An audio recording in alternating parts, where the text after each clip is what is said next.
BA first year history paper second की इस कक्षा में आप सब विद्यार्थियों का स्वागत है। आज हम इल्तुतमिश और उसके उत्तराधिकारियों के बारे में अध्ययन करेंगे।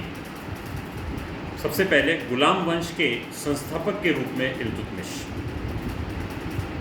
तबकात नासिरी के लेखक मिन्हाज उस सिराज के शब्दों में जब आराम शाह की मृत्यु हो गई तो उत्तरी भारत में 4 राज्यों में विभाजित हो गया।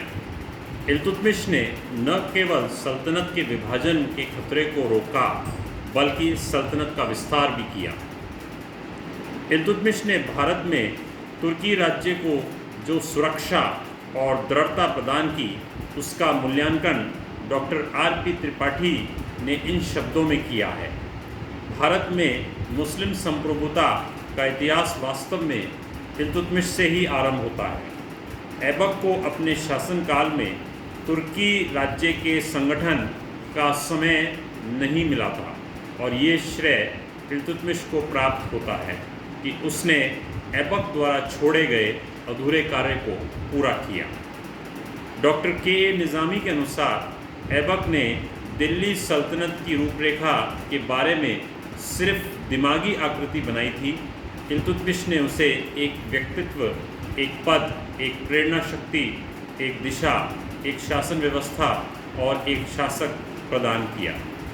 प्रोफेसर ए.बी.एम. हबीबुल्ला ने भी इस कथन की पुष्टि करते हुए लिखा है कि ऐबक ने दिल्ली सल्तनत की सीमाओं तथा संप्रभुता की रूपरेखा बनाई और इल्तुतमिश निस्संदेह उसका पहला सुल्तान था। निष्कर्ष में कहा जा सकता है कि गुलाम वंश का वास्तविक संस्थापक इल्तुतमिश था।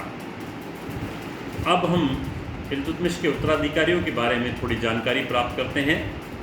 सबसे पहला है रुकनुद्दीन फिरोज शाह। ये मई 1236 ईस्वी से नवंबर 1236 ईस्वी तक शासक रहा। इल्तुतमिश का ये दूसरा पुत्र था, वो अयोग्य था, इसलिए इल्तुतमिश ने अपनी पुत्री रज़िया को अपना उत्तराधिकारी घोषित किया था, पर अमीरों की सहायता से रुकनुद्दीन शासक बन गया, पर उसका शासन नवंबर 1236 ईस्वी तक ही रहा। दूसरे है रज़िया। ये 1236 से लेकर 1240 ईस्वी तक शासिका रही। रुकनुद्दीन के पश्चात रज़िया दिल्ली की शासिका बनी। इल्तुतमिश ने रज़िया को उच्च कोटि की शिक्षा प्रदान की थी।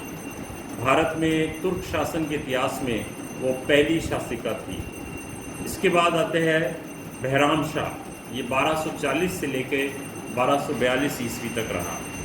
उसके बाद है अलाउद्दीन मसूद शाह 1242 से 1246 ईस्वी तक। उसके बाद नसरुद्दीन महमूद, ये 1246 से 1266 ईस्वी तक शासक रहा। धन्यवाद विद्यार्थी।